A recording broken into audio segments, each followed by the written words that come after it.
Estamos de volta, ok? Perdoem a nossa falha técnica. Parabéns a todos que estão aí insistindo e continuam sintonizados em nós. Muito obrigado. Então, vou começar do zero, tá bom? Quem já ouviu, vai ouvir de novo. Boa tarde aí a todos e todas. Então, novamente, obrigados aí por participarem dessa nossa roda ao vivo. O pessoal costuma chamar a roda ao vivo. Antes de tudo, é bom lembrar que essa atividade tem como um dos seus objetivos principais, além da nossa conversa, a nossa campanha de doação de cestas básicas através da vaquinha solidária que o Comitê de Solidariedade, que nós estamos apoiando, através dessa vaquinha se fazem as entregas de cestas básicas nas comunidades do Preventório, Jurujuba, Jacaré, Niterói e em algumas comunidades de São Gonçalo. Então, espero que vocês estejam vendo na extremidade inferior esquerda das vossas telas um QR Code. Você encostar o telefone, você vai direto para a vaquinha. E espero que no chat estejam as informações sobre aqueles que desejarem contribuir diretamente na conta do Banco Comunitário do Preventório. Então, é isso. Vamos lá. A gente está aqui para falar sobre educações para adiar o fim do mundo. Esse é o título da nossa roda. E no convitinho está dito que nós vamos discutir as educações, as pesquisas e as extensões no contexto da pandemia. Então, inicialmente, eu queria fazer algumas breves considerações sobre as educações aí no contexto da nossa universidade, né? Enfim, basicamente, as universidades obedecerão ao princípio da indissociabilidade entre ensino, pesquisa e extensão. Isso é o artigo 207 da nossa Constituição Federal. Se, todavia, a gente for, ou pelo menos eu verifico no nosso cotidiano da nossa universidade, o FRJ, e aqui eu devo dizer que, basicamente, eu estou me referindo ao Fundão e ao Centro de Tecnologia no Fundão, onde eu acho que a gente deve ter algo na faixa dos 10 a 15 mil alunos. O que a gente encontra desse tripé ensino, pesquisa e extensão? O ensino, eu acho que, assim, eu sinto uma certa falta de apetite para discutir o ensino. Os exemplos abundam. Por exemplo, ainda no CT, a gente tem índices de reprovação nos cursos básicos da engenharia, eu estou falando da engenharia que tem 5.500 alunos, de 50%, 60%, 70% de reprovação. Então, é a evidência de um fracasso do ensino, todavia, há muitos anos acontecendo, sem qualquer discussão. A pesquisa é aquele monocórdio da CAPES para todas as universidades do Oiapoque ao Chuí. A nota da CAPES, aquela métrica única das publicações, os periódicos indexados internacionais, que eu prefiro dizer que é um viés colonizado, né? Temos que abafar lá fora. A extensão ou não é vista, ou é vista com, eu diria, enorme má vontade. E eis que entra em cena a pandemia e esse quadro se reconfigura. Se reconfigura de que forma? Primeiro, o ensino entrou na pauta de discussões quando veio a possibilidade de que ele fosse operado remotamente. Então, começou a entrar em cena a discussão da qualidade do ensino, o plano de aulas, essa palavra mágica, qualidade, né? O projeto pedagógico. Então, parece que se descobriu que o ensino merece uma atenção e uma consideração. A pesquisa também parece que descobriu que tem de ter um compromisso social, quer dizer, prestar contas à sociedade brasileira que paga a universidade brasileira, no sentido de a que veio, a que servem as suas pesquisas, no sentido de melhorar o cotidiano da imensa maioria da nossa população, que são populações pobres e à margem dos padrões, vamos dizer assim, básicos de consumo, de saneamento, de moradia, de transporte, enfim, é o nosso caos social que a gente conhece. Então, agora, a pesquisa está querendo e se dirigindo à sociedade para dizer, olha, nós estamos aqui, nós produzimos essa pesquisa que pode fazer a diferença para a sociedade brasileira. Eu acho que talvez a extensão ela passe a ser vista com alguma benevolência a partir de agora, talvez, mas eu desconfio que ainda bastante distante da compreensão da importância, da capacidade da extensão, de participar ativamente na construção da coesão social, no aprofundamento da democracia, na luta contra a exclusão social e a degradação ambiental, e na defesa da diversidade cultural, porque é através da extensão que se pode apoiar solidariamente o enfrentamento dos problemas da exclusão e da discriminação social, e realmente é através desse apoio que ganham voz e visibilidade esses imensos grupos excluídos e discriminados.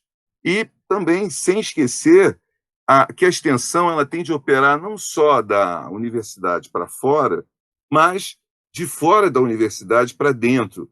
Quer dizer, a extensão tem que promover esse diálogo entre saberes que a universidade produz e os saberes leigos, populares, tradicionais, urbanos, camponeses, provindos muitas vezes de culturas não ocidentais, em especial as indígenas, as culturas de matriz africana, que estão por aí circulando na nossa sociedade. E, portanto, é necessário, e a extensão é um instrumento fundamental para isso, combater não só a injustiça social, mas uma injustiça cognitiva frente a esses outros saberes. Portanto, é, sobretudo, através da extensão que se dá a valorização tanto do conhecimento científico como dos outros conhecimentos práticos. E é nesse compartilhamento de conhecimentos entre pesquisadores, estudantes e grupos de cidadãos que se pode criar comunidades epistêmicas mais amplas que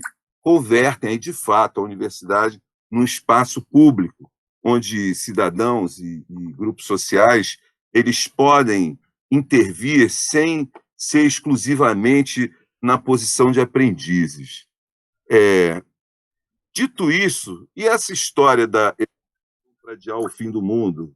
Quer dizer, de onde vem a coisa do fim do mundo, né? Certo, vem dessa atmosfera apocalíptica da pandemia, né? Mas estamos aqui, estamos sentindo o sabor do fim do mundo. Mas, na verdade, isso vem do livro do Ailton Krenak, Liderança Indígena, cujo título é Ideias para Adiar o Fim do Mundo. Porque para o Krenak, a nossa espécie humana não está assegurada. Nós estamos assim perigosamente próximos do fim do mundo. Ao menos, humanos, o mundo pode acabar.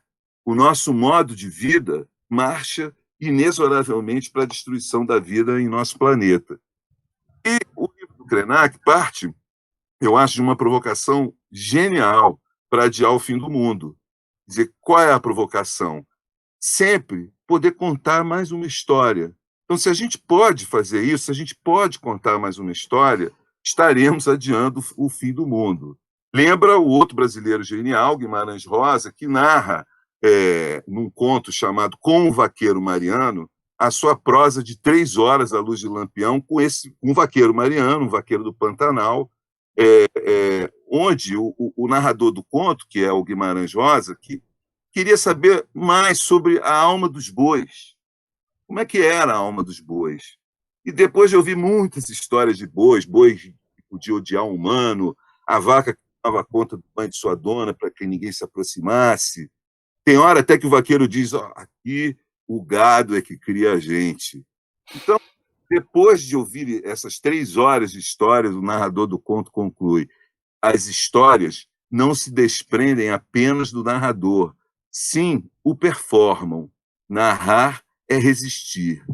Então, é isso o que fizemos. Convocamos aqui os nossos convidados para narrarem suas histórias, para que eles se performem como narradores dessas histórias na condição de adiadores do fim do mundo. Essa é a nossa esperança, que com as nossas histórias a gente adie um pouquinho mais o fim do mundo. Então, aqui, para adiar o fim do mundo, nós temos o Fernando Severo, educador, pesquisador, extensionista do Laboratório de Informática e Sociedade, o LABIS, doutorando da linha de Informática e Sociedade, do Programa de Engenharia de Sistemas e Computação da COP, coordenador executivo do projeto Urbi Latam, que é um projeto em conjunto com a Inglaterra e com a Colômbia, em que a gente está trabalhando resiliência comunitária nas comunidades do Preventório Jurujuba, em Niterói, e voluntário do Comitê de Solidariedade do Banco Comunitário do Preventório. Ricardo Julian trabalha na UFRJ e na extensão universitária já desde a década de 1980. Ele começou com um projeto Maré, é um dos fundadores do Laboratório de Informática para a Educação, o LIP, que existe desde 1994, participou do processo de criação do NIDES e atualmente é aluno da linha de Informática e Sociedade, também do Programa de Engenharia de Sistemas e Computação da UFRJ, COP UFRJ. Helena Veríssimo, engenheira ambiental, formada pela UFRJ, fez parte do Grêmio Acadêmico de Engenharia Ambiental e do Centro Acadêmico de Engenharia da UFRJ, hoje colaboradora, pesquisadora do Laboratório de Informática e Sociedade em projetos sobre ensino, pesquisa e extensão em favelas. E nosso convidado especialíssimo, o querido Tião Rocha, que se define como antropólogo por formação acadêmica, educador popular por opção política, folclorista por necessidade, mineiro por sorte e atleticano por si. Ele é idealizador e diretor-presidente do Centro Popular de Cultura e Desenvolvimento, CPCD, criado em 1984 em Belo Horizonte, e idealizador e diretor-presidente do Banco de Êxitos, Solidariedade e Autonomia, criado em 2003 em Belo Horizonte, Minas Gerais.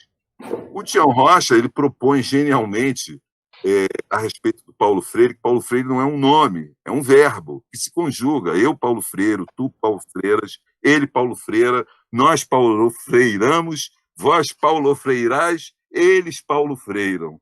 Então, portanto, Fernando, por favor, comece a Paulo Freirar. Tá me ouvindo aí, Henrique? Eu tô. Eu espero que todos estejam nos ouvindo e vendo. Eu acho que agora funcionou. Agora funcionou. Bem, Paulo Freire é uma grande responsabilidade e eu estava com a dificuldade de tentar descobrir o que eu ia fazer.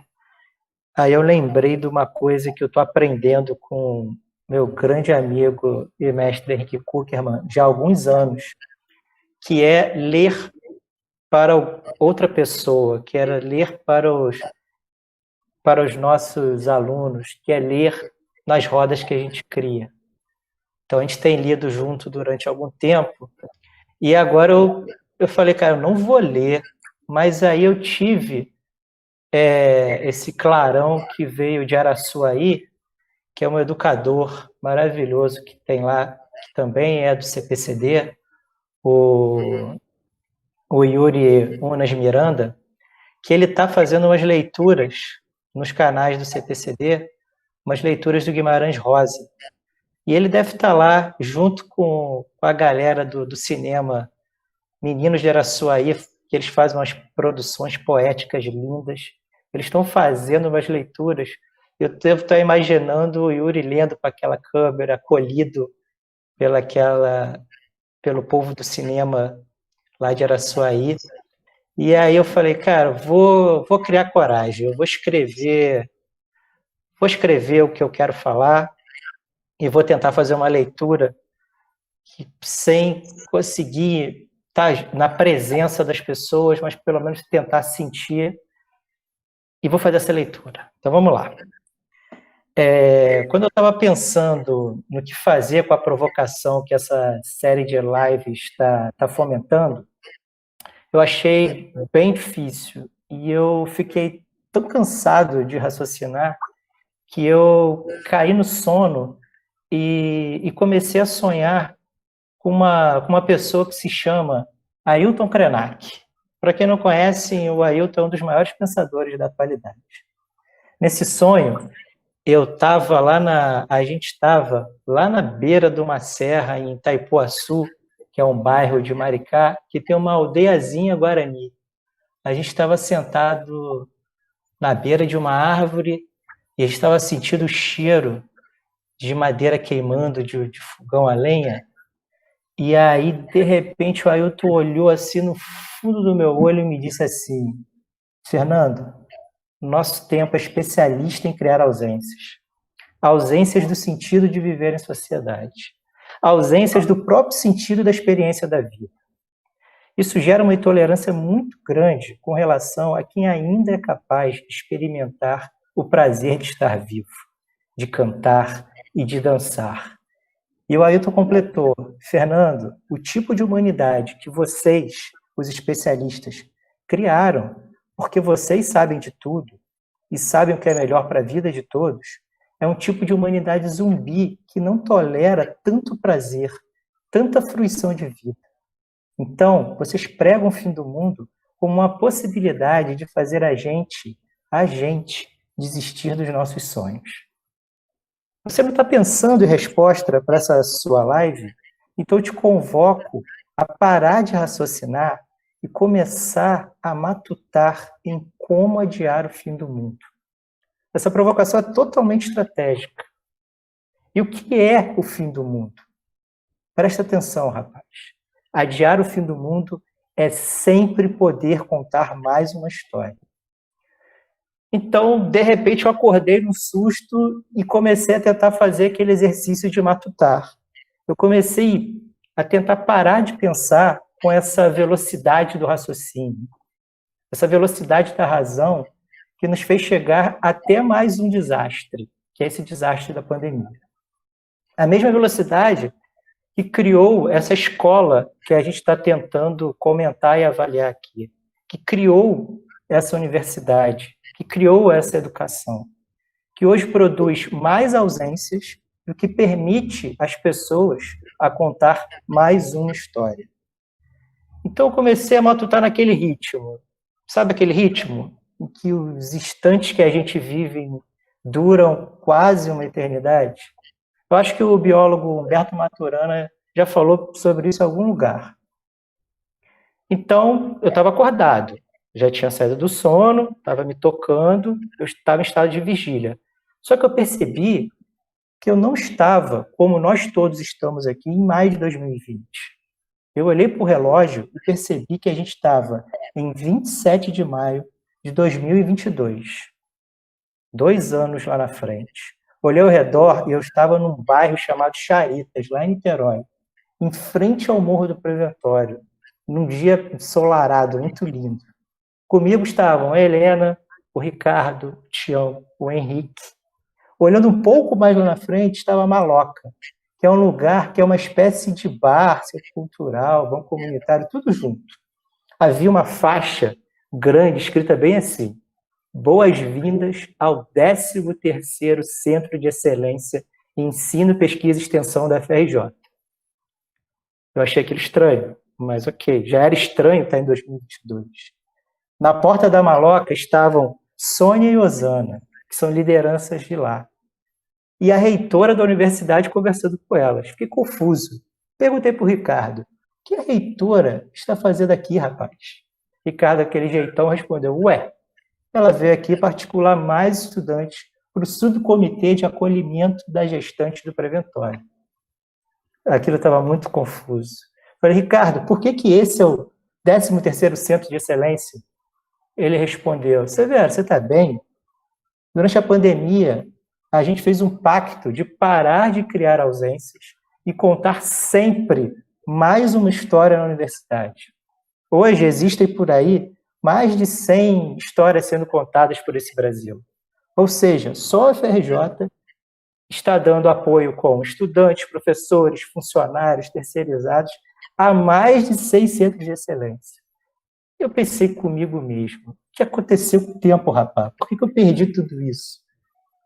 Semana passada, em maio de 2020, desse tempo presente, as lideranças daqui, desse lugar onde eu estou, a Val, o Paizão, o Neném, o Marcelo de Jurujuba e outras tantas lideranças estavam desesperados, repartindo cesta básica, porque tinha muita gente sem alimento em razão da pandemia. Passando do meu lado, passou o Zé Marcos. Perguntei para o Zé: Zé, se existe esse tal comitê das gestantes, quem está no comitê das cestas básicas? E o Zé me respondeu, esse comitê não existe mais. Ninguém mais precisa de cesta. Aquele absurdo acabou. A gente conseguiu contar mais uma história, Fernando. Aquilo estava muito estranho, eu fiquei muito confuso, ansioso, e eu saí correndo dali. Eu sentei, e quando eu vi, eu estava no laptop e fui assistir uma gravação de uma oficina de mapeamento que eu fiz com o Kaique. Na semana passada, essa semana agora de 2020. Semana passada mesmo, estou falando do dia 20 de maio de 2020. Um pesquisador da UFRJ, nesse dia, que decidiu tentar ser educador, estava trabalhando com o Kaique, um jovem do Morro do Preventório, e um projeto para mapear as vulnerabilidades daquele lugar, num projeto desses que vem lá do Norte Global. Um projeto com jeito de criadouro de ausências. Anotem isso. Eles, o pesquisador e o Kaique, estavam juntos através de uma plataforma de videoconferência, mapeando digitalmente aquele território, em outra plataforma inventada por pessoas lá da Inglaterra. Mas, em vez de seguir à risca a cartilha do projeto, a cartilha das ausências, eles lembraram do sonho com o Krenak. Então, eles decidiram contar mais uma história. Esse pesquisador começou a conversar com o Kaique. Rapaz, aqui no mapa a gente está identificando casas, vielas, lixo, esgoto, mas o Preventório é tão cheio de felicidade, eu fui tão feliz aqui.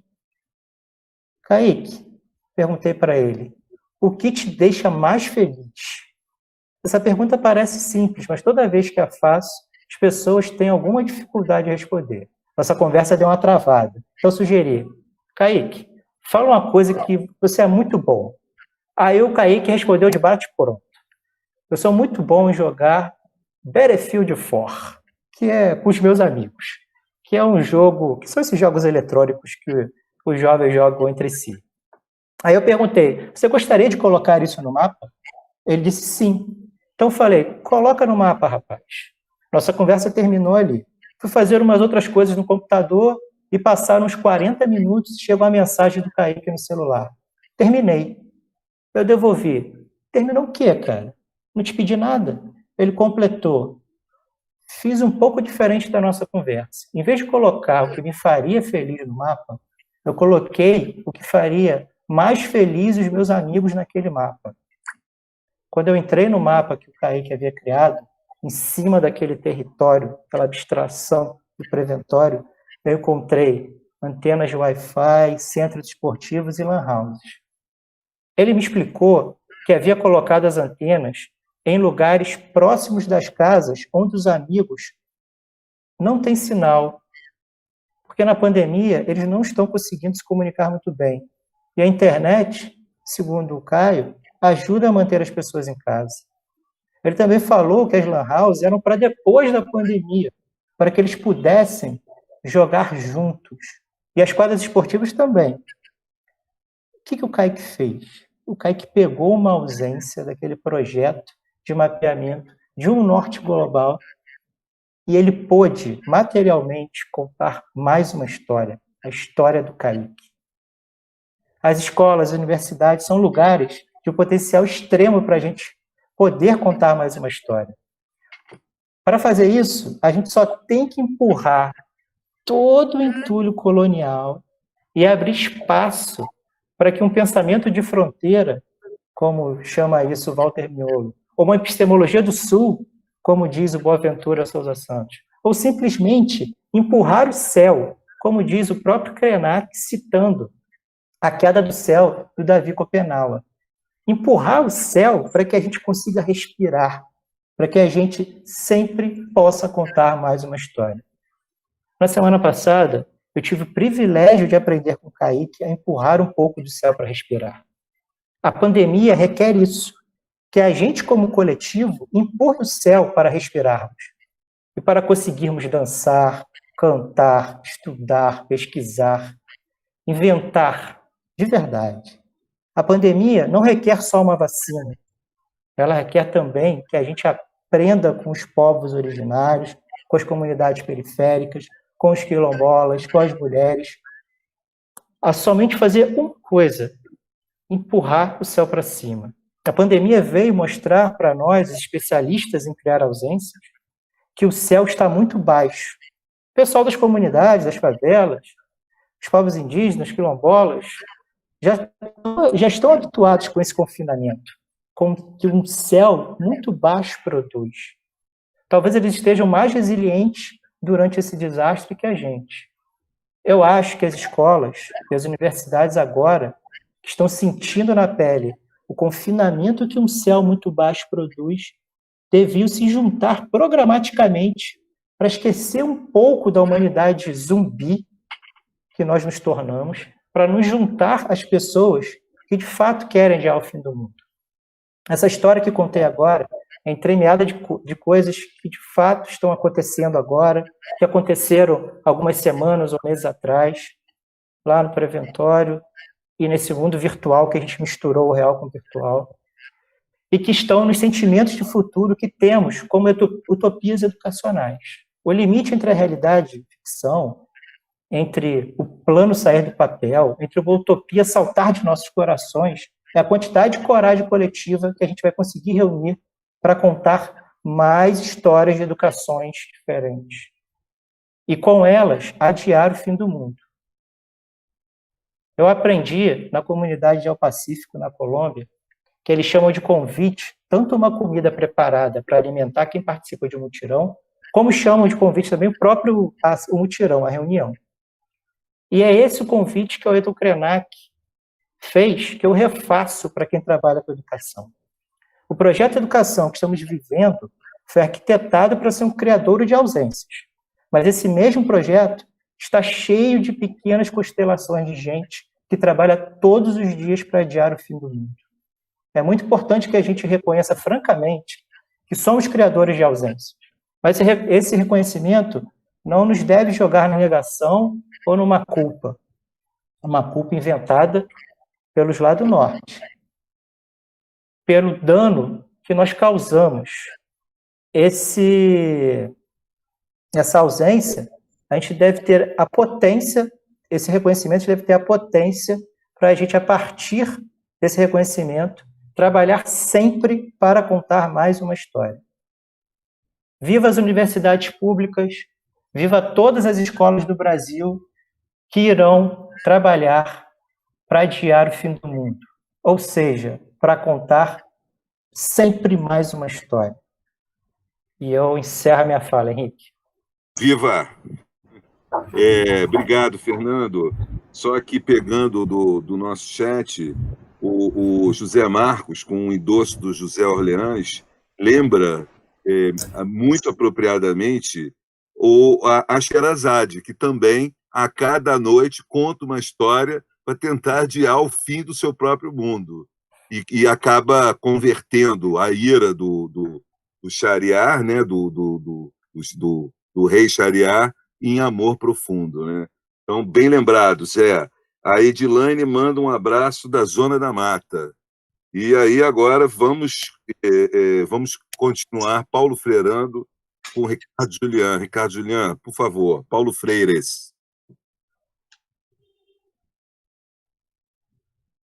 Tem que ligar o teu som, Ricardo Julián. Ricardo Julián, teu som tem que ligar, o teu microfone. Ele está desligado. Claro. Agora melhorou? Muito. Melhorou muito. Então, eu estava falando, né, que realmente é um desafio, né? É difícil, Paulo Freire, né? E é difícil também falar depois, né, do Severo, né? Essa forma poética, né? Importante de narrar, de contar, né? Queria agradecer o convite, né? Tá uma honra aí estar com o meu professor Henrique, com meus amigos aí, Fernando e Helena, né? Helena, a gente já trabalha pela extensão universitária desde a época que a Helena era ainda da graduação, né? Nos reunimos muitas vezes, ela lá no CAENG, lutando pela extensão universitária desde o centro acadêmico. E incrível estar aqui com o Tião, né? Que eu conheço através de Fernando Severo, né? Que é um grande divulgador de Tião Rocha, na UFRJ, na nossa linha. Então, a gente admira o teu trabalho há muito tempo, né? E te conhece através das histórias, das narrações do Severo, né? Então vai ser muito bom, uma grande honra estar aqui contigo, né? E ouvir você daqui a pouquinho. Cuidado, viu? Cuidado. Tentar ser rápido. Não, cuidado, porque só 50% que o Severo fala que é mentira. O restante é invenção. Eu acho que, na verdade, a realidade é muito maior do que a gente consegue contar. Não cabe. E eu vou ter que nascer aos 15 vezes para conseguir contar todo o Tião, cara. Eu já conheci o Marlon, então já estou conhecendo... É o Marton, Pronto. Então, vamos lá. Primeira coisa que eu gostaria, né, de falar, né, um pouco desde onde eu falo, né? Eu acho que é condição prévia para qualquer diálogo, né? Eu falo principalmente, né, desde o olhar, desde as lentes de uma coisa que classifico como humanista universalista. Eu não sei se alguém está com o microfone aberto, mas está me dando retorno aqui. Obrigado. Então, eu falo desde esse movimento, desse humanismo universalista, né, que eu participo desde que eu era um aluno de ensino médio, né? Esse grupo, esses ideais, essa ideologia, não tem muito a ver com aquele humanismo europeu ligado ao renascentismo, né? Aquela coisa interessante, mas muito pequena ainda. Esse nosso humanismo, ele bebe muito mais de uma sabedoria maior, né? Dos povos lá da Ásia, da África, dos nossos povos originários, né? Ou seja, é um humanismo que nós sintetizamos de uma maneira muito simples, né? Com duas coisas a gente sintetiza o que seria uma atitude humanista, uma atitude que colocasse realmente o ser humano com a relevância que ele necessita, né? É tentar ser coerente, ou seja, tentar pensar, sentir e agir numa mesma direção. E, além de ser coerente, tentar tratar aos outros como gostaria de ser tratado. Essa é a regra de ouro, né, presente em muitas e muitas culturas, né? Então, desde o humanismo, eu vou lendo o mundo, né, e tenho a sorte, a grande sorte, de ainda nessa época, começar a minha atividade extensionista na UFRJ, né? Comecei lá com meus 19 para 20 anos, né, trabalhando num projeto de qualificação profissional, né, dentro do Projeto Maré, um gigantesco projeto de extensão, né, envolvia muita gente na universidade, e esse projeto aí foi meu batismo de fogo na universidade. De lá, né, nós construímos, em 94, o Laboratório de Informática para a Educação, né, onde eu tive a honra, né, de poder trabalhar, mas principalmente aprender muito com o nosso querido professor Antônio Cláudio, né, que foi homenageado aqui na nossa apresentação anterior. Dentro dessa experiência extensionista, a gente começou trabalhando principalmente com formação continuada de professores de escolas públicas. E tivemos a sorte de começar em um CEP lá dentro do Complexo da Maré, né? Até hoje, ações, laços, né, nos mantêm unidos a esse espaço, a esse CEP. Mas vou tentar, então, contar aqui uma história mais recente, vou tentar contar uma pequena história, né, que deriva de uma das ações desse nosso, né, pequeno laboratório de informática, né, que apesar de bem antigo, ele é bem pequeno, né, dentro do departamento de eletrônica, lá na universidade. Vou tentar contar uma pequena história que tem a ver com uma escola de ensino médio na periferia da periferia do Rio de Janeiro. Ou seja, você vai para a periferia do Rio de Janeiro, chega em outro bairro. Vai para a periferia desse outro bairro, chega numa escola, que fica no limítrofe, né, entre a parte urbana e rural. Simplificando, em 2016, nós retomamos a ação de formação de professores e tivemos 3 professoras dessa escola, na verdade, 3 educadoras, porque uma delas é uma animadora cultural. E, a partir daí, surgiu um bom desafio, reativar o laboratório de informática dessa escola. Era muito difícil reativar esse laboratório, porque as viagens para lá de carro demoravam 1h30, 2 horas. De transporte público, já se demorou até 4 horas para ir ou para voltar. Os alunos da graduação que participavam, né, no início da ação, eles tinham que faltar aula para poder ir lá, porque não dava tempo de você estar lá e estar cá na universidade ao mesmo tempo. E assim a gente foi, né, com muito esforço, reativou o laboratório de informática e, como sabíamos que não íamos conseguir manter esse apoio, né, em 2017, nós bolamos o seguinte: vamos fazer um curso de programação, né, em linguagem Python, né, e também fazer manutenção de computadores lá. Para quê? Para atrair alunos da escola que pudessem ser monitores, que pudessem manter esse laboratório funcionando, mesmo que à distância. E também eles começam a participar de outras ações nossas, e, por sorte, os alunos, a gente não esperava isso, mas os alunos assumem as aulas, junto com essas professoras, né? Ou seja, a gente perde essa divisão entre aluno e professor, né? No sentido que as professoras generosamente abrem espaço para esses alunos, coordenam, orientam, e esses alunos ocupam o espaço não só de reproduzir o conhecimento, mas construir conhecimento novo.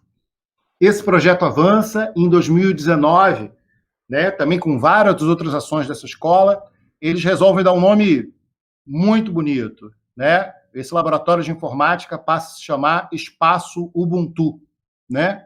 Depois a gente pode tentar pesquisar o que significa Ubuntu, né, na cultura africana. Desde o meu olhar, eu entendo o Ubuntu como, basicamente, uma essência humanista, né? Eu sou porque nós somos.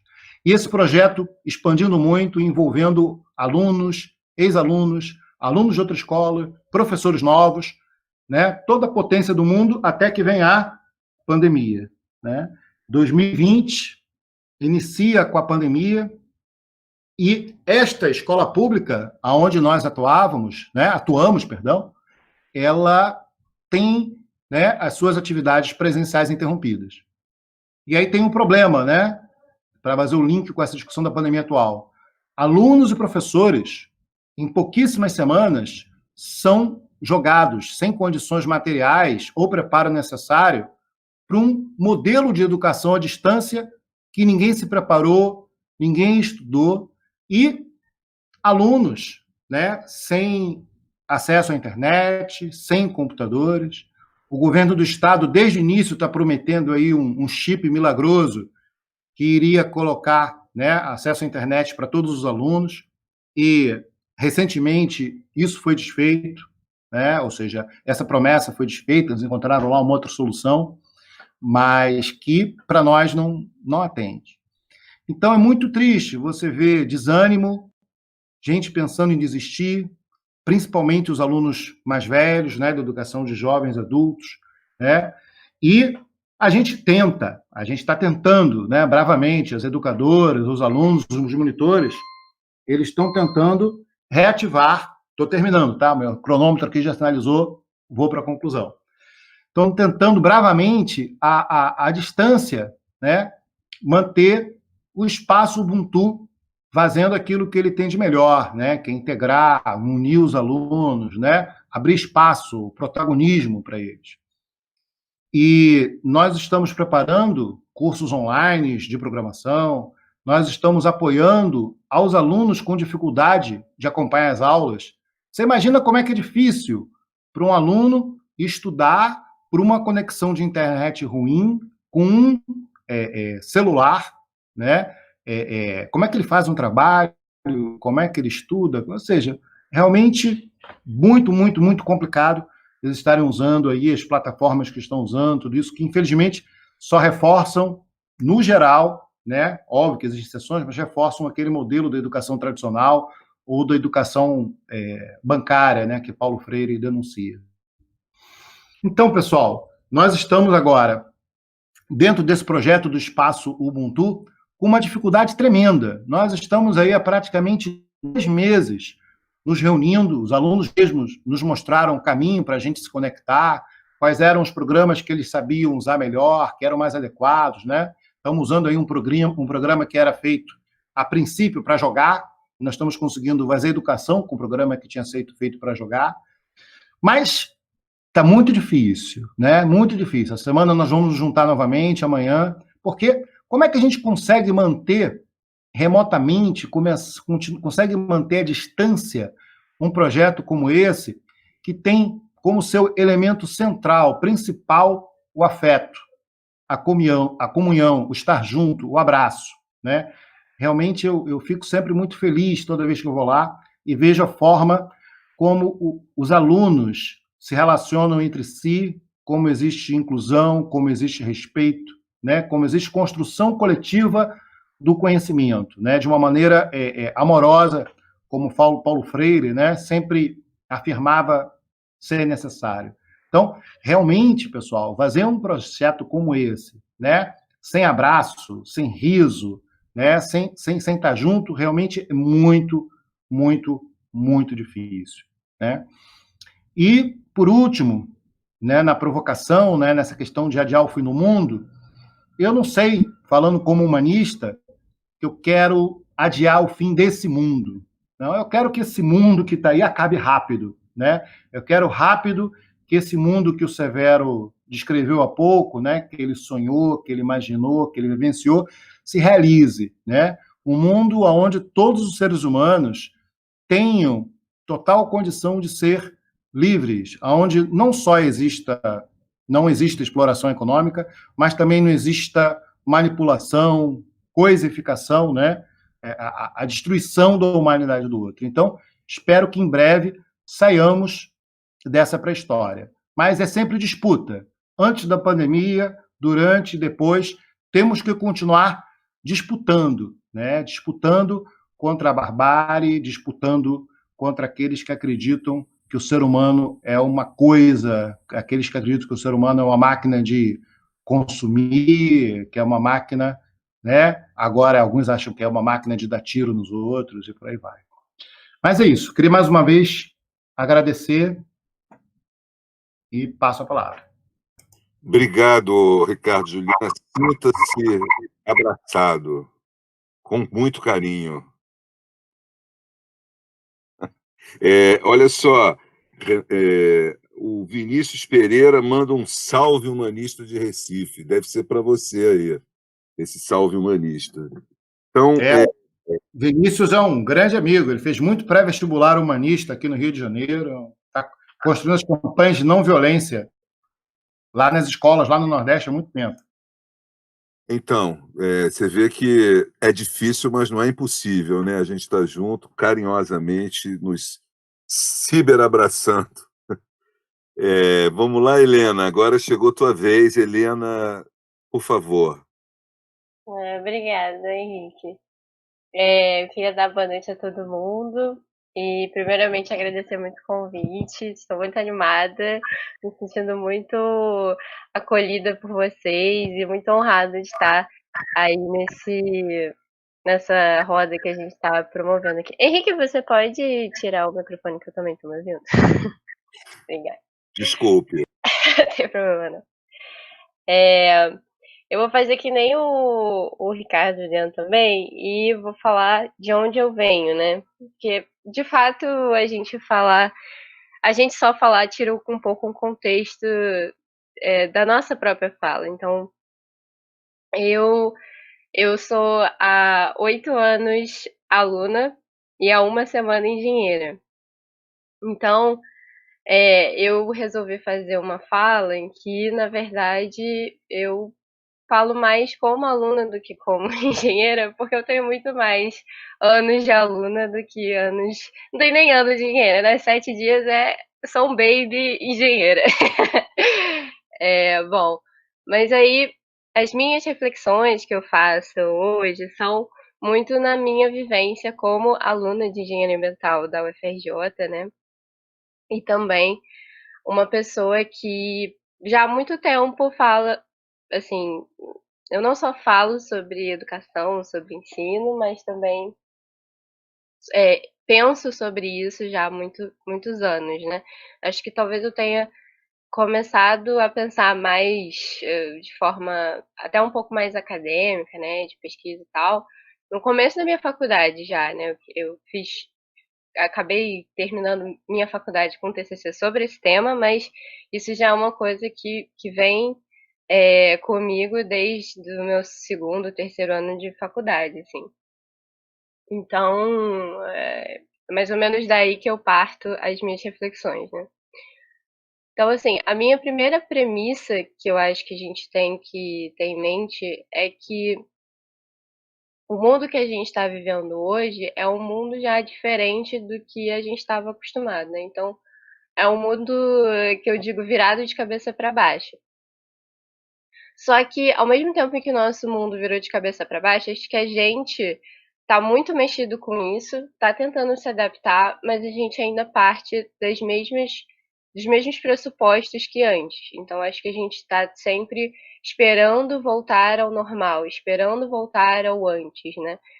E, e assim, eu acho que não é bem por esse caminho, talvez, que a gente tenha que seguir, né? Até porque eu acho que a gente pode fazer aí já uma reflexão sobre se o antes era bom, como é que estava antes.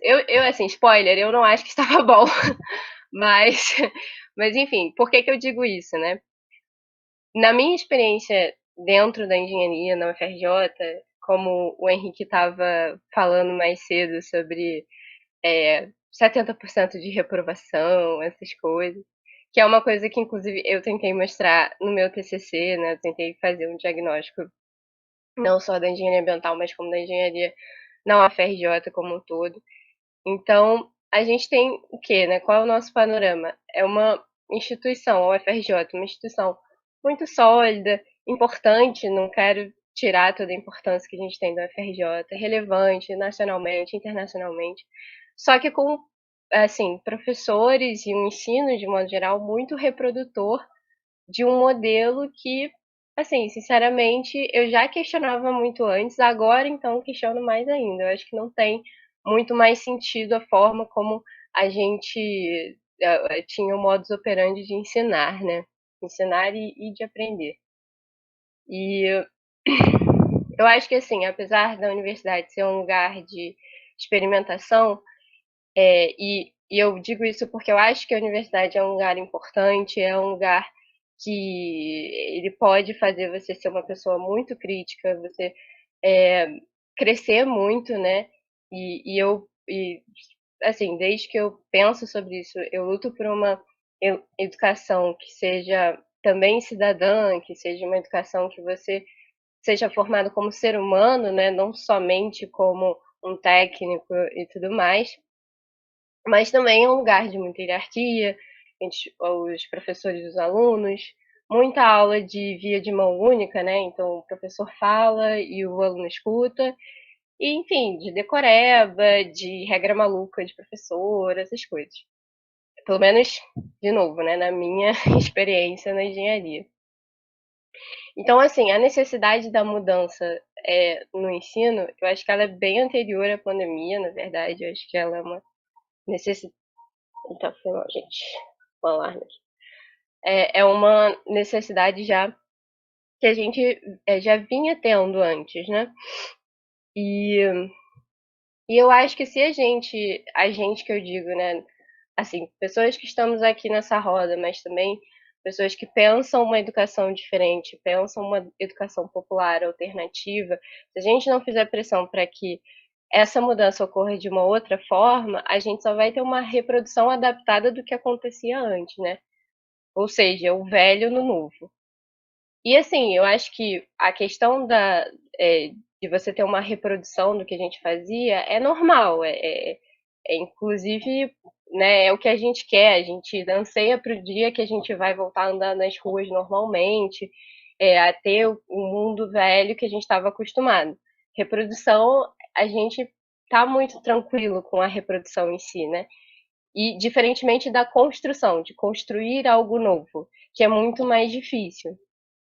E construir conjuntamente, coletivamente, democraticamente, isso é uma coisa que pelo menos no CT, era uma coisa que eu quase não ouvia, assim, né? Uma coisa, para mim, muito fora do que o jeito que as coisas iam no centro de tecnologia. Então, eu acho que nesse momento a gente tem dois desafios. O primeiro seria saber definir o que é essa nova educação que a gente pretende. E eu acho que, assim, de modo geral, a gente sabe que nova educação é essa. Mas o nosso trabalho está em convencer as outras pessoas dessa nova educação, de entender quais caminhos a educação anterior tinha e levava, qual era essa tendência anterior, que no centro de tecnologia, né, na engenharia, eu via muito como uma educação muito ditada pelo mercado, pelo capital em si. E acho que o segundo desafio tem a ver com como a gente vai fazer com que a nossa educação seja convincente, seja efetiva, consiga chegar aonde a gente quer. Porque a gente sabe que existem barreiras políticas, barreiras ideológicas, obviamente que as duas coisas se juntam aí, né? Mas que nos impedem de construir uma educação popular de todos e para todos. Eu acho que também é importante lembrar, né, que já tinha, como eu estava falando, né, eu já pensava sobre isso, mas quem sou eu na fila do pão também, sabe? Tipo, muita gente já pensava sobre isso antes, sobre a questão da educação e tal. Esse é um tema que tá sempre, eu acho que ele nunca morre totalmente, tá sempre, a gente deveria estar sempre falando sobre isso, né, mas o Henrique também falou, aí já não sei se foi na primeira ou na segunda vez, sobre a falta de vontade de falar sobre isso, né, no centro de tecnologia, assim, do lugar de onde eu falo, né, e eu acho que também, talvez de modo geral, quase todos os lugares a gente não ouve muito sobre isso, né, então a gente ter essa ansiedade por respostas imediatas e querer resolver logo, eu acho que talvez não seja a, a, a melhor forma, né? Eu acho que, nesse sentido, eu acho que é importante a gente estar vendo o que as pessoas já estavam falando sobre isso, né? O que estava sendo discutido anteriormente à pandemia. E como eu falei, a ansiedade é super compreensível pelo momento que a gente está passando e realmente, né? Por exemplo, para os estudantes que tiveram totalmente as aulas paradas, eu acho que isso bate muito neles, assim, até mesmo eu, que já não sou mais estudante, mas eu tô nesse limbo de, me formei agora, mas não estudo, sabe? Então, como é que fica? E também a questão, os empregos também estão muito ruins nesse momento. E aí eu acho que, apesar de ser compreensível, né? E que, por exemplo, no caso da FRJ, ela está tentando fazer tentando uma resposta boa para todo mundo, né? Não acho que ela deixa de fazer isso, mas é importante, eu acho, né, de incluir os alunos nesse debate. Eu acho que é uma coisa que falta muito, né? Eu acho que, assim, a maior parte da minha experiência na universidade, os alunos são muito subestimados, especialmente na engenharia. E os alunos têm um potencial enorme de ideias, de reflexões e de soluções, especialmente porque, se a gente considera que duas cabeças pensam melhor que uma, 50 mil cabeças vão pensar muito mais do que um punhado de professores e pessoas responsáveis pela universidade, né? Ainda sobre isso, eu acho que é necessário a gente pensar em dois âmbitos, que seria a questão do individual e do coletivo. Do coletivo no sentido de que eu vejo muita gente com um discurso de eu acho que tem que começar onde dá e depois a gente vê, vamos testar. Eu acho que a gente tem que partir do pressuposto de que se a gente voltar às aulas, a gente tem que voltar às aulas com todo mundo, sabe? Não com, a gente volta com os aqui, mas depois a gente vê o que a gente faz com os que não têm acesso à internet, com os que não tem como fazer aula à distância, etc. Então, nesse sentido, eu acho que a gente tem que pensar no âmbito coletivo. E eu acho que a gente tem que pensar também no âmbito individual, que aí realmente a gente criar um hábito, criar uma ação de se pensar no individual, não no sentido individualista, mas no sentido de que cada aluno tem um problema que é dele, tem uma vida que é dele, tem características que são dele. E não e a universidade parar de achar que os alunos são uma massa sem assim, com uma uniforme e que todo mundo é igual, porque todo mundo não é igual, todo mundo é diferente, e eu acho que isso deve ser celebrado, né? A gente tem que ter coisas, a gente tem que ter direitos iguais, mas a gente tem que ser tratado de forma diferente, porque de fato somos diferentes entre nós mesmos. A questão da EAD eu acho complicadíssima, pessoalmente, porque o que a gente vê. Assim, eu tenho muito pouca referência de EAD em universidades públicas, né? Então, não sei muito bem como funcionam e tal. Mas o que eu sei de EAD do setor privado, a tendência é desastrosa. Acho que saiu mês passado, algumas semanas atrás, uma notícia sobre a utilização de robôs para corrigir provas. E, assim, isso torna como se fala, o trabalho do professor totalmente obsoleto. Sendo que eu não acho que um professor é corregedor não, corretor de provas.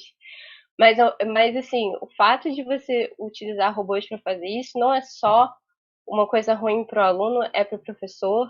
O EAD, de modo geral, distancia muito as relações, né? Você não tem o físico para poder trocar uma ideia com o seu professor no pós-aula, ou com seus colegas, enfim. E a universidade não é só sala de aula, né? A gente tem que lembrar disso, acho que isso já foi dito pelas falas anteriores também. A universidade é muito mais do que a sala de aula, né? A questão. Eu não estou controlando meu tempo, mas eu estou chegando no final, tá? Só pra... Eu não sei se está faltando muito um pouco. A última questão que eu acho que é muito importante sobre a perspectiva de estudante é sobre a questão da saúde mental, porque muitas vezes a gente fala, tem acesso à internet, não tem, desktop, laptop, celular, não sei o que é melhor. Mas a questão da saúde mental assim, tá afetando todo mundo. A gente está num momento muito peculiar da nossa história, mas assim, isso é uma coisa que acontece há mais tempo, muito mais tempo. Na engenharia é um assunto até bastante comum entre os alunos, sabe?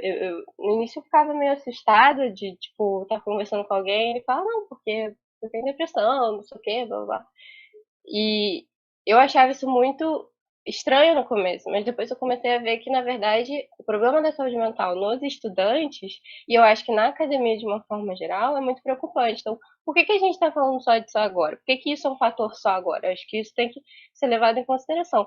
E ainda pensando na questão da reprodução do velho no novo, a gente reproduzir adaptando o velho no novo, a gente só vai cair mais em cima da saúde mental desses alunos, né? Então, fazer o modus operandi dos professores da engenharia, por exemplo, que faziam antes, agora em EAD, assim, para mim vai ser totalmente desastroso. Então, não considerar isso esse fator, para mim, às vezes é tanto quanto ou mais importante, às vezes, que uma boa conexão de internet. Não que uma boa conexão de internet não seja importante, mas se o cara não está pronto para ter aula, como é que ele vai conseguir prosseguir com os estudos, né? E aí, por fim, eu acho que, agora fechando mesmo, quando a gente pensa numa educação pós-pandemia, durante a pandemia, a gente tem que pensar numa educação radicalmente diferente do que a nossa educação hoje é, e também refletir e almejar uma sociedade radicalmente diferente da nossa. Enfim, é isso. Obrigado, Helena. Foi muito bom te ouvir. Muito bom ouvir o frescor de uma recém-engenheira de uma semana. É legal porque eu acho que tudo que você falou, um pouco também do que eu tentei falar. A discussão de ensino não se faz, a discussão da pesquisa, da extensão não se faz. Talvez a pandemia esteja nos dando a oportunidade de levar adiante essa discussão. Eu espero que seja assim, é uma aposta, né? É uma história para adiar o fim do mundo que eu estou contando aqui. Espero que esteja espantando o fim do mundo. tinha um negócio. Bom, depois eu falo, então, as coisas que eu li aqui. Chegou a hora do nosso querido convidado, Tião. Tião, é um prazer imenso. Cadê você? Ah, tá aí. Prazer imenso te receber. Agradecemos muitíssimo tua presença.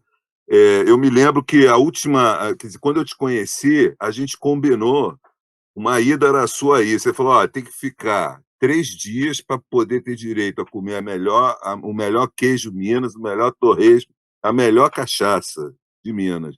E eu fui para a sua aí. Fui atrás do melhor queijo. Olha, você não foi, mas eu comi o melhor queijo, tomei a melhor cachaça, comi o melhor torresmo, mas a gente está se devendo essa. Temos que combinar esse encontro na Araçuaí. E Bem-vindo, fez, Tião. e fez Por a melhor favor. roda no Ser Criança que já tu fez na tua vida, né? Não, ser criança, sim, eu fiz várias rodas, a gente sempre saía aos prantos da roda do ser criança. É uma coisa linda, quem sabe você fala um pouco dela. Então, é isso. Muito obrigado de coração. Seja bem-vindo. Chegou a tua hora de Paulo Freire, até porque foi você que inventou esse verbo. Então, você é o que deve saber melhor conjugá-lo. Obrigado. Imagina. Muito obrigado, Henrique. Um prazer estar com vocês, né, com o Ricardo, com a Helena, com o Fernando, e ouvi-los, né, muito bom. É bom que você seguiu aí os princípios do Guimarães Rosa, que o Guimarães é que dizia isso, né? Visita lá em casa são 3 dias, né? Porque menos 3 dias não tem, só tem cafezinho, aquele adoçado. Com 3 dias tem uma cachaçinha, etc. Não, e a de lá é honesta, né? Se tem uma coisa honesta ali, é a cachaça. O resto eu tenho minhas dúvidas, mas a cachaça é honesta. Todo mundo pode acreditar que essa é unanimidade. E a outra, eu acho que participar de uma roda dessa, né, de um proseio, sobre esses temas tão provocadores e tal, mas também me leva muito a pensar, né, de ouvi-los, né, e ouvir você falando com toda a propriedade de sua história, sua trajetória na universidade, a Helena aí passando tão recente, né, e nós estamos falando aí para adiar o fim do mundo, quer dizer, eu adiei o meu fim do mundo há uns 40 anos atrás, quando eu pedi demissão da universidade, né? Então, eu não sei se eu fiz certo ou não, mas naquele momento eu tive que fazer isso para poder encontrar sentido. Eu fico, de uma certa forma, eu fico triste, né? Porque o que eu escuto e ouço agora de vocês não é muito diferente do que eu ouvia, do que eu via, né? E aí isso acho que ajudou muito toda a minha trajetória e me deu todos os motivos para poder encontrar outros caminhos. A diferença é que naquela época, né, quase 40 anos atrás, o caminho era a saída. Eu não via outro jeito. Não adiantava fazer reforma. E hoje vocês veem que é possível fazer outra, né? Não reformar, mas renascer, reconstruir e refazer.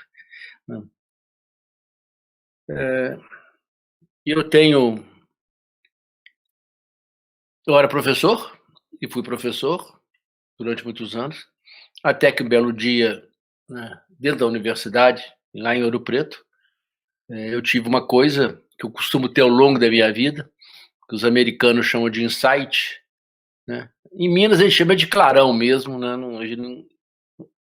E entre os muitos clarões que eu vou tendo ao longo da minha vida, esse foi um deles, e talvez um dos mais importantes. Um determinado dia eu parei e falei assim, eu não quero ser mais professor. A partir de hoje eu quero ser educador. Só que, para mim, eram coisas diferentes, e são diferentes. Eu percebia que, para a maioria dos meus companheiros e para a instituição educacional, eram coisas semelhantes, né? E eu dizia, não, são diferentes. Porque a diferença é que o professor é aquele que ensina e o educador é aquele que aprende, e essa instituição deveria ser muito mais do que uma instituição de ensinagem, deveria ser de aprendizagem, né? Portanto, nós deveríamos ter muito orgulho de ser aprendizes, né? Educar é isso, é aprender permanentemente. E eu lembro que foram acontecendo coisas, não é? Durante a minha trajetória, né? E E aí, quando você recoloca nessa estrutura, ensino, pesquisa e extensão, né, eu passei por essas todas, mas eu tenho um momento, né, que eu conto hoje, né, eu brigava tanto na universidade, em todo, no departamento, no colegiado, na congregação, na reitoria, no conselho, na sala dos professores, porque as pessoas diziam, mas, Tião, né, professor e educador são sinônimos, ganham o mesmo salário, a mesma merreca. Eu falei, não, são coisas diferentes. Né? E tanto brigar, né, e encher o saco, que eu lembro que o reitor, oportunidade, depois de uma noite conversando comigo, ele falou assim, eu vou te nomear pró-reitor de extensão. Né? Você começa amanhã. Eu falei, mas eu não quero, eu tô querendo o caminho, estou querendo pegar meu chapéu para ir embora. Ele falou, não, você não vai sair, não, você vai ficar aqui ou você vai ser o pró-reitor de extensão. E aí eu fui nomeado de manhã, e naquele mesmo dia eu saí com ele, aproveitar que ele ia viajar para Brasília, e ele me deixar em Belo Horizonte para participar numa reunião com o secretário estadual de educação e os reitores e pró-reitores das universidades mineiras, que iam discutir a crise do sistema educacional. Né? E eu fui.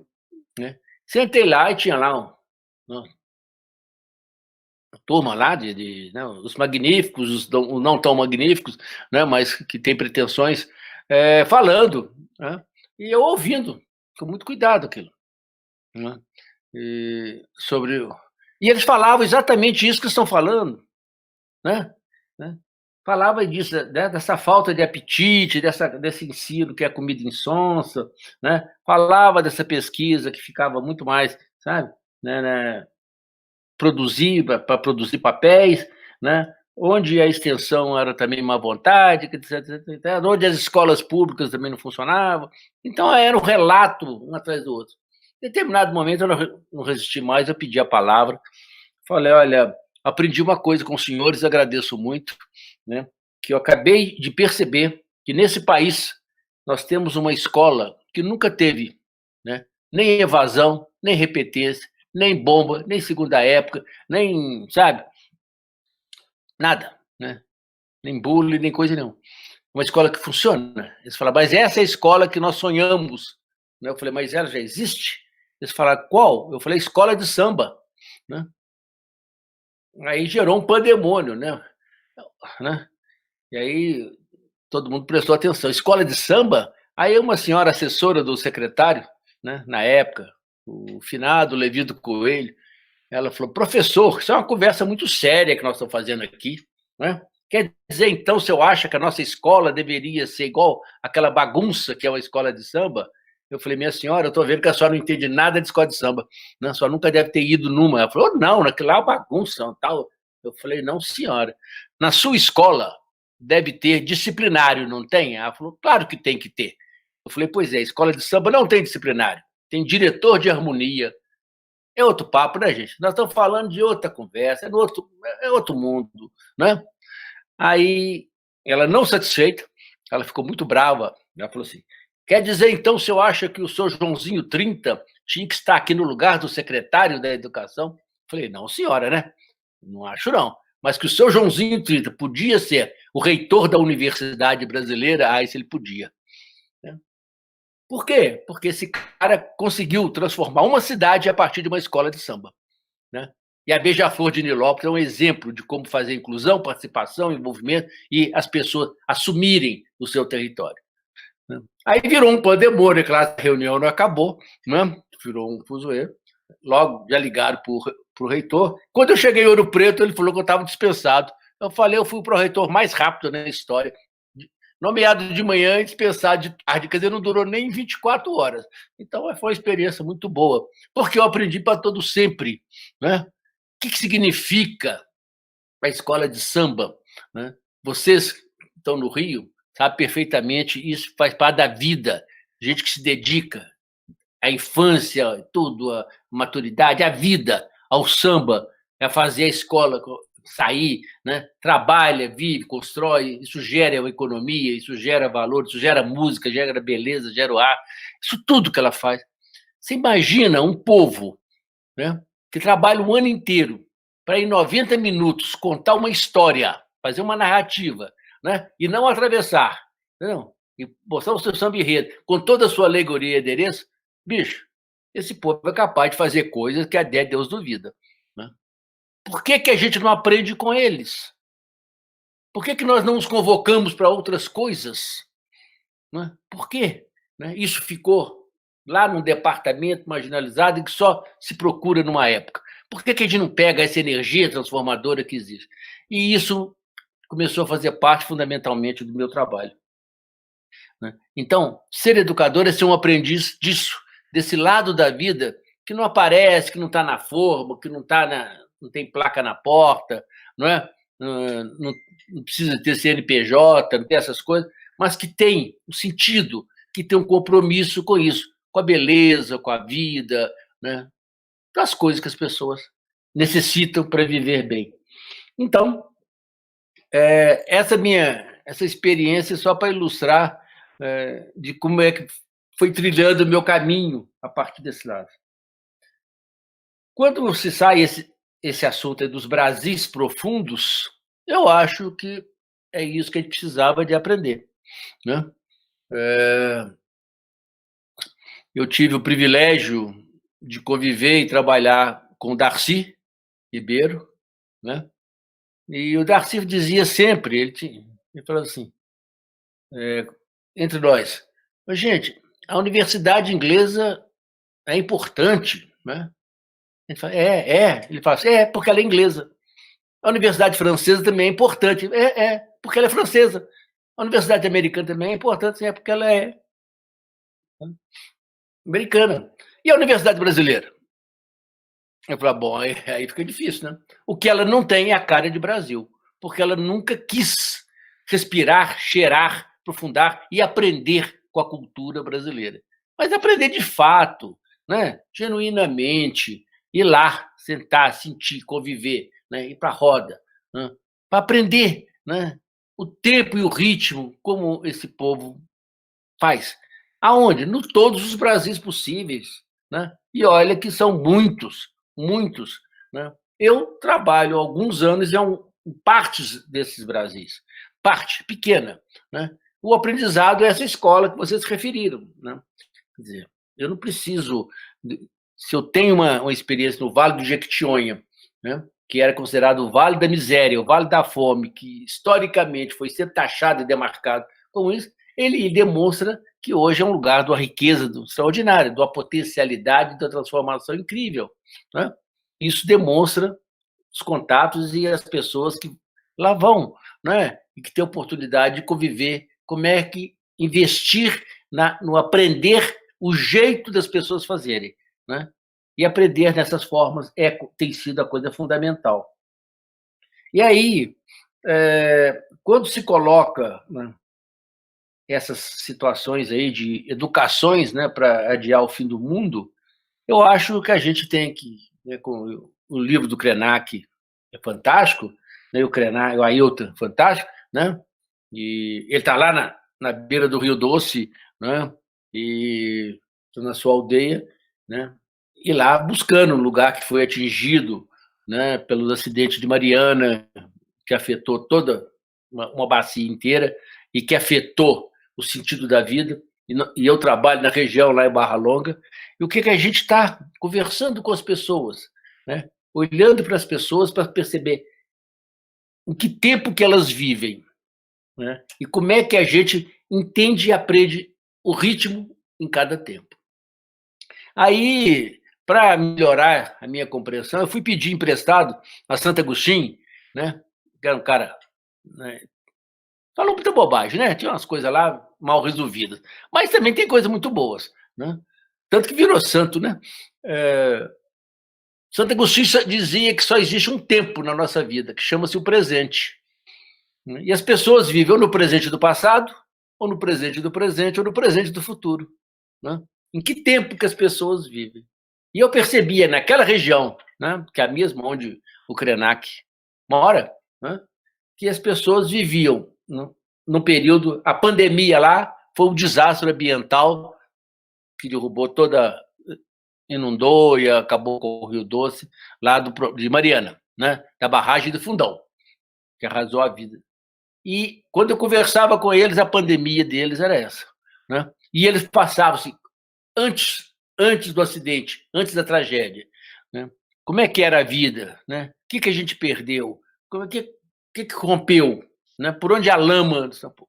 E aí a gente ia percebendo que tinha muita gente, né? Mesmo diante do período pós-lama, e eles continuavam voltando para esse tempo, né? Era o presente do passado. E esse presente do passado, ele vai remoendo e vai virando doloroso, e vai virando um processo de dor, de melancolia, de todos os problemas de depressão, etc. Era um problema. Então, você tinha, né, de um lado, tinha que tratar, como saúde, né? E eu falei, um jeito de tratar não é dando um antidepressivo, você tinha que dar futuros, né? Convidar essas pessoas para olhar para frente. Quer levar o passado? Põe nas costas, bicho, e leva. Então, você que vai carregar. Então, selecione o que vale a pena, né, do que tinha, para a gente construir o outro lado. Então, esse foi o jeito da gente anunciar, mexer com as pessoas, que elas podiam, naquele lugar, olhar para o presente e do futuro. Como é que a gente gostaria que fosse? Igual era antes da tragédia, né? Já não era bom, já não estava boa. Nós vamos querer repetir o mesmo? Ou nós podemos ousar fazer algo não feito ainda? E aí a ideia era anunciar isso. Então, isso foi muito interessante, porque a ideia era pesquisar e aprender junto com a população esse olhar, né? O que eu chamo o ponto do doce, aonde é que eu pegava nisso. E eu tive sorte de conhecer uma professora, a Júnia, em Barra Longa, e perguntava a mesma pergunta para todo mundo: o que te marcou nessa tragédia? E a Júnia me falou assim: 2 coisas, Tião. Falei, o quê? Primeiro, o barulho, o som da lama invadindo a nossa cidade. Eu nunca mais vou esquecer esse som. E muitas outras pessoas vão conviver com esse som. Eu falei, ok. E outra coisa, ela falou que no dia seguinte da tragédia, uma pessoa tocou no meu ombro e falou assim: moça, eu viajei 500 quilômetros, eu vim aqui ajudar vocês a tirar a lama da cidade. Por onde eu começo? Aí ela começou a passar mal, quase desmaiou.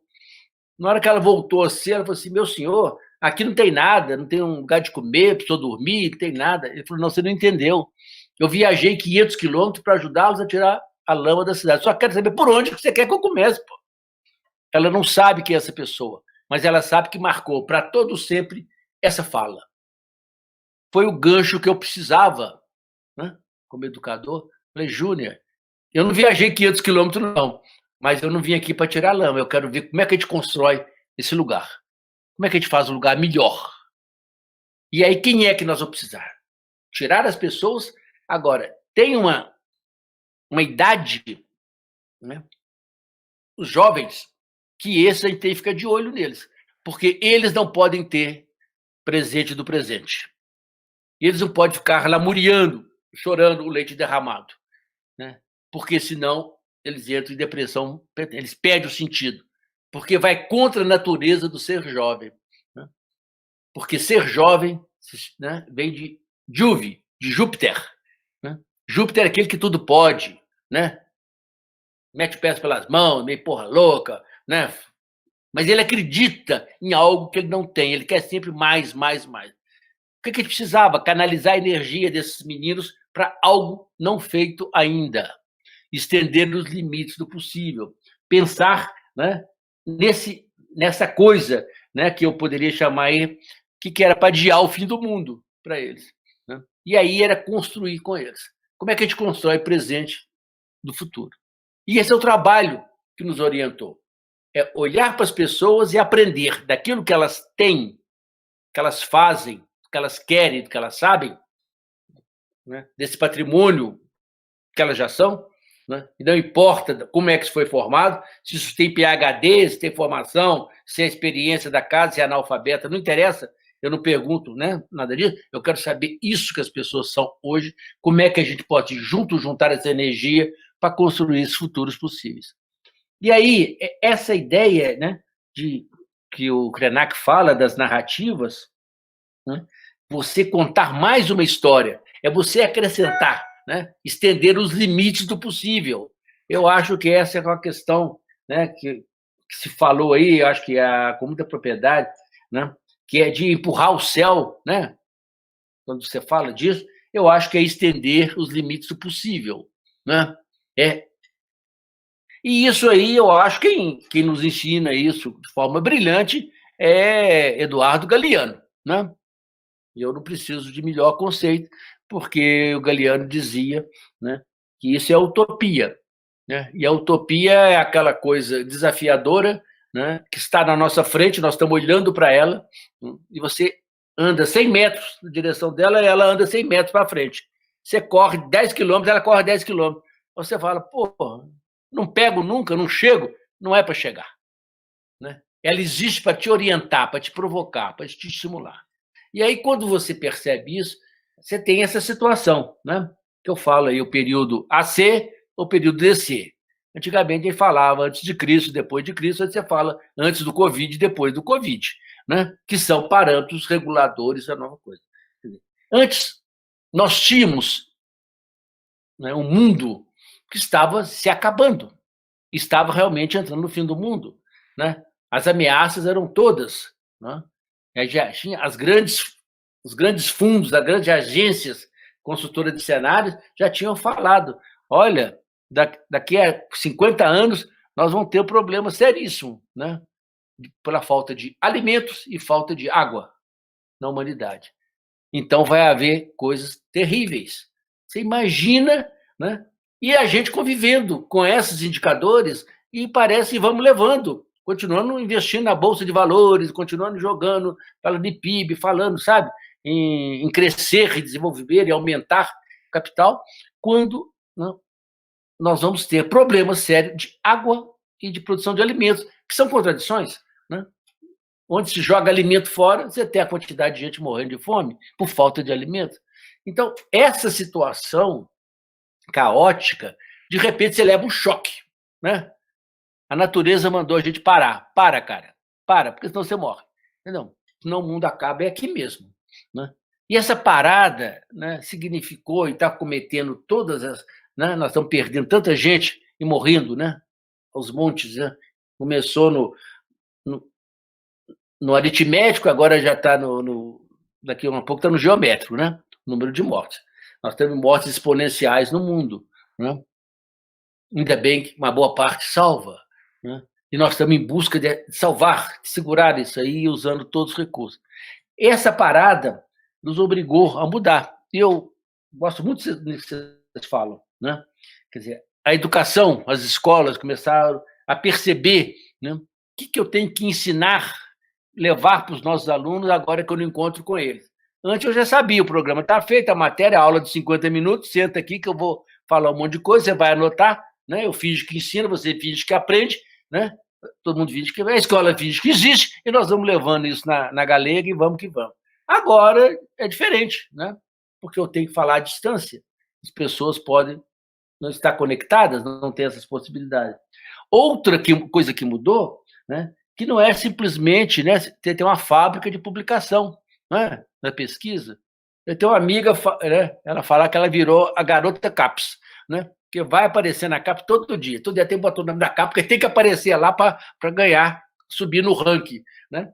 Não, e ela percebe, nós temos de fazer coisas que têm sentido. O que faz sentido? Né? E aí, essa ciência nossa, que foi tão desvalorizada, né, tem colocado esse plano tão sem apoio, vem demonstrando que os caminhos estão na ciência, né? E a gente vê como é que nós começamos a sociedade, que antes olhava pouco, para a própria universidade, né? Eu não sei no caso dos engenheiros, sabe, Helena, mas no caso da medicina, meninos que formaram com 8 dias já tiveram que assinar o seu diploma dentro do carro, né, e foram levados para a linha de frente, vai para o front, né? A pergunta é, será que eles estavam preparados para isso? A escola os preparou para enfrentar isso, para sair, antes de comemorar a formatura, já pega de frente, né? É complicado para a cabeça deles, para a formação, né, para a autoestima, né? Mas houve uma crença nisso, as pessoas estão desesperadamente precisando. Então, que houvesse uma preparação, então nós temos que refletir sobre como que nós deveríamos investir nessa universidade, na formação acadêmica, para que o que eles aprendessem tinha sentido. O tanto que vocês da tecnologia fizeram e fazem da engenharia para resolver, produzir respiradores, né, do dia para a noite, procurar soluções para poder cuidar da vida, que é genial, né? Como é que isso fez sentido para a vida? De repente, uma pandemia falou, bom, nós temos que produzir conhecimentos para evitar o índice de morte. Nosso indicador é baixar a mortalidade e a letalidade, né? E aí essa outra questão da extensão, né?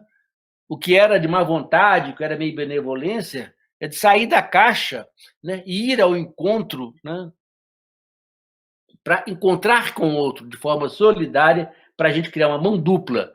E como é que a gente faz isso? É juntar, né, o conhecimento científico, o conhecimento popular, o erudito com o tradicional, né? E aí a gente percebeu que essas caixinhas eram uma bobagem. Quem ficou botando esse caixinha, que eu sou isso, sou aquilo e tal, isso aí não serve para coisa nenhuma, né? Porque essa é a questão de classificar, de dividir a sociedade, isso é muito bom para estudos sociológicos antes da pandemia, né? Mas não transforma nada, né? A gente falar que hoje nós tínhamos o Estado dividido em primeiro setor, segundo setor, terceiro setor, e daí, né, nós precisamos do setor zero, né? E o setor zero não é comandado nem pelo governo, nem pelo mercado, e muito pela sociedade, é pela ética. Por uma questão ética, nós temos que juntar-nos para poder sobreviver. É isso. Então, muda a perspectiva, nós temos que aprender, valorizar, criar essa questão. Então, eu acho que nesse momento de transição, né, da pandemia para pós-pandemia, para a gente ter a ousadia de estender esses limites, não é? De transformar isso em desafios. O Fernando falou aí uma coisa, né? Acho que ele gostou, no tempo, quando ele falou em formações em centros de excelência, né? Porque esse é um desejo, antes da pandemia, de pegar lugares que estavam no ostracismo, num buraco danado, para onde que eu quero levá-los? Para um lugar não feito ainda. É construir centros de excelência em educação, centros de excelência em cuidados da primeira infância, que é um projeto que está lá na periferia de São Paulo, em Parelheiros. As mães mobilizadoras em 5 bairros de Parelheiros hoje fazem parte do projeto, que é um centro de excelência em cuidados da primeira infância. Elas têm um compromisso, não perder nenhum neném, nenhuma mãe, sabe? É linha de frente. Quer dizer, como é que eles vão estender? Eles já têm o projeto pós-pandemia. Deu mais sentido juntá-las para essa perspectiva de transformação. Para isso, o que elas têm que aprender, né? E é juntar, né? Juntar esses saberes, né? E aí você tem essa questão que eu acho, eu aprendi isso recentemente, né? Uma amiga me mandou um poema da Adélia Prado, onde ela fala, né, de memória e fala de tempo, né? Eu falei do tempo, né, do presente. E a memória a gente associa ao passado, mas não é, né? A memória se associa àquilo que ficou, que está introjetado, metabolizado no nosso organismo. Memória é aquilo que não tem, é atemporal, não importa. Tanto que você vai viver, é tudo que você trouxe, carregou, aprendeu e trouxe significado. São aquelas lembranças que vieram, ou da infância, ou da juventude, ou que veio agora, que vão te acompanhar para tudo. Isso são atemporais. Como é que a gente mantém essas questões, os significados, né, de todas essas possibilidades, né? Como é que a gente encontrou respostas, né, na nossa memória para as nossas ausências? Como é que elas ocupam esse lugar, né? Lá no Jequitinhonha, os meninos criaram lá um cinema, né? Porque era um sonho dos meninos. Eles nunca tinham visto um cinema, sabia que existia, mas um dia eles falaram, nós queremos ter um cinema. Como é que é isso, né? E eles têm um cinema. O único cinema de verdade no Vale do Jequitinhonha chama Cinema Ministro Gerações, né? E só passa filme bom, né? Lá é proibido passar porcaria, entendeu? Então, é um problema. Mas mais do que ter um cinema para ver como é que era, né, a coisa da magia da sétima arte, eles falaram assim, a gente gostaria que a nossa história, a nossa narrativa fosse para o cinema. Falei, por quê? Porque quando a gente vê, não no cinema, mas na televisão, a nossa história é sempre a história da miséria, da fome, do abandono, né? do corte de cana, né? Da tragédia.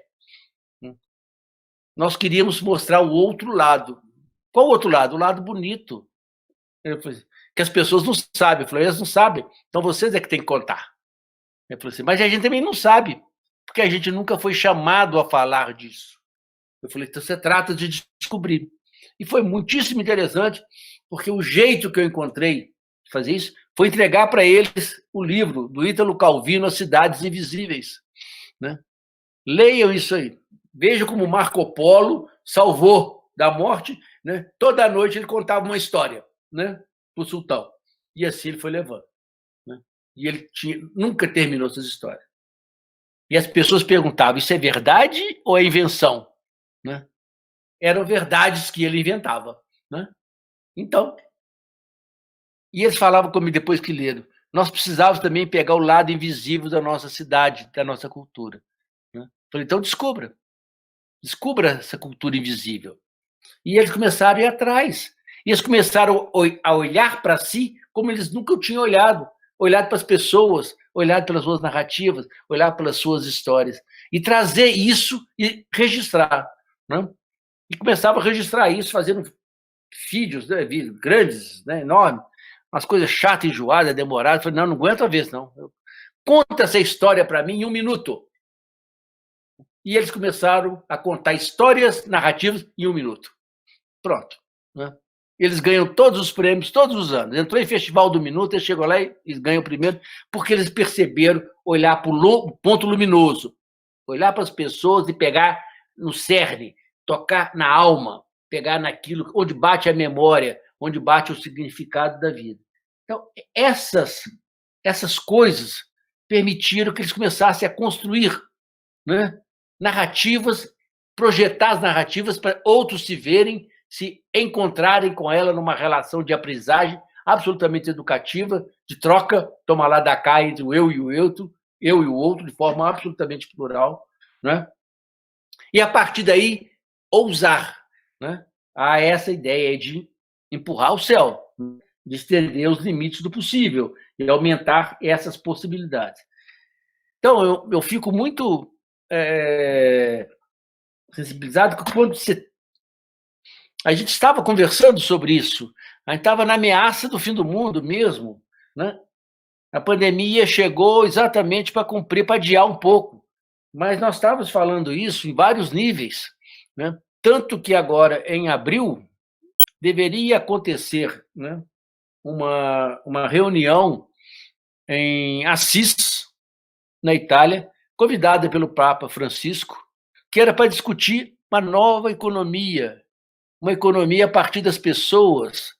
Era a economia de Assis, não para fazer frente à economia de Davos, não, que é a economia da quarta revolução industrial, do capitalismo mais exacerbado, que é esse que gerou tudo isso que nós temos.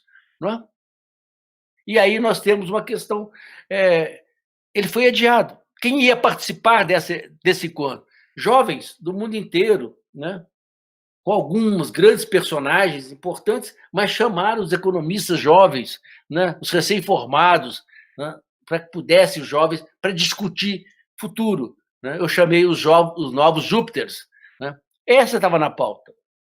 E uma outra que estava na pauta também, e que também foi adiada, né? E da qual eu estava participando de forma muito intencional, era também uma outra convocatória, né? Feita também pelo Papa Francisco, que para mim é a referência mundial hoje mais importante, né? A maior liderança. E me dá uma dor de cotovelo danado, né? Porque o cara é argentino. Então eu falo, puta, eu tenho que aguentar cada coisa, né? Mas, né? Que bom, entendeu? Que bom. Porque eu acredito, tá? Ele chamou o seguinte, que nós precisamos discutir uma nova educação. Uma educação que a gente não perca ninguém, que não deixe ninguém para trás, que a gente recupere todo mundo, que garanta para todos as educações que todos precisam. Né?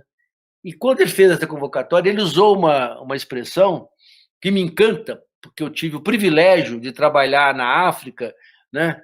em Moçambique e conviver com os povos macuas lá em Nama Lima. Eu aprendi, né, com seu Antônio, né, um líder comunitário lá em Nama Lima, né, que transformou um lugar a partir de uma escola que ele construiu e convocou todo mundo, né, para ocupar essa escola. E ele me deu a seguinte lição: que nós macuas acreditamos que para educar uma criança é necessário toda uma aldeia. E o Papa Francisco usou exatamente esse provérbio, esse princípio macua, para colocar no seu convocatório. Como é que a gente convoca essa aldeia? Como é que a gente convoca todos os Brasis profundos para a gente garantir não perder nenhum menino, não deixar nenhum para trás, e garantir para eles todos o bem-estar? Não vou garantir para eles a universidade, não, porque nós sabemos que esse não é o caminho, necessariamente. Eu não preciso ir para lá para me realizar. Esse foi o engodo que muita gente deu de todo mundo, não é? Você tem que entrar nisso aí para ser alguém na vida. Não é. Vocês sabem disso perfeitamente que eu. Mas como nós garantimos para todos que as universidades, as escolas, as instituições se juntem para garantir que todas as pessoas possam cumprir seu desígnio na vida, né? E como eu repito sempre, né? E eu acho que já está na época de ficar me repetindo, né? A idade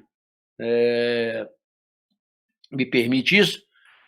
Eu acho que nós vivemos para 4 coisas. Só 4, né? Que já é muito, né?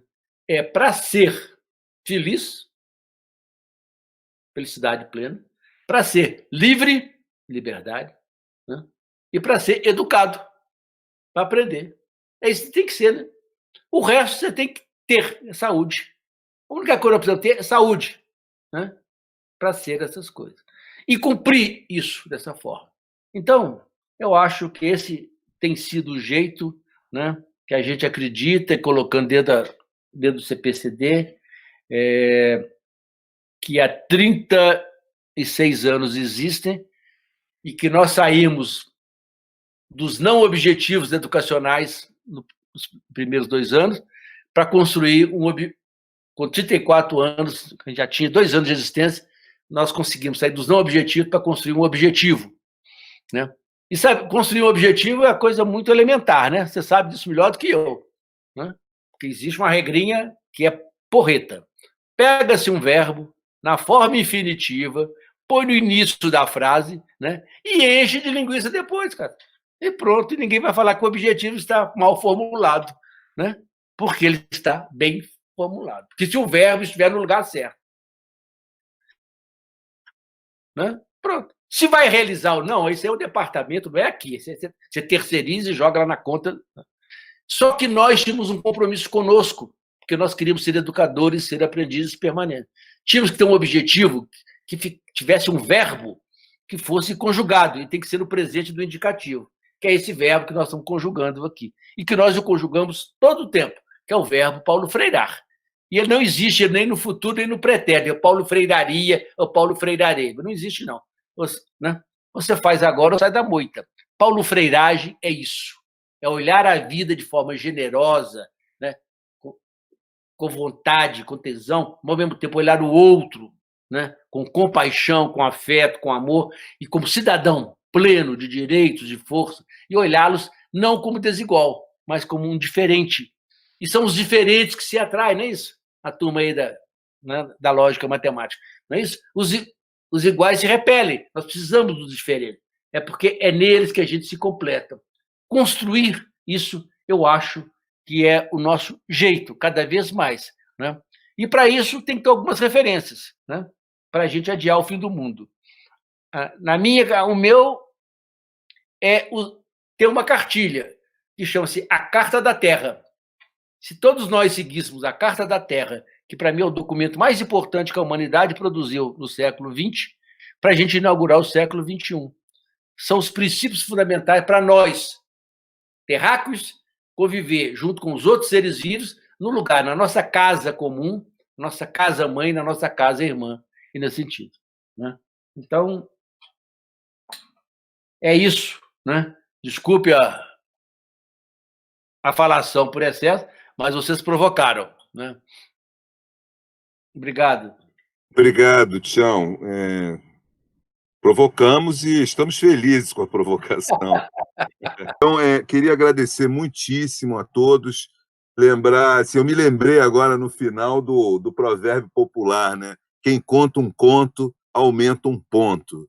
Então, acho que aqui a gente aumentou vários e vários pontos. Então, boa noite a todos. Não esqueçam de doar, não esqueçam de contribuir para a nossa vaquinha. E é isso, meus amores. Beijos e abraços quentes e carinhosos para todos. Tchau, tchau. Tchau. Tudo de bom. Tchau. Obrigado. Tchau, tchau, gente. Muito bom. Tchau.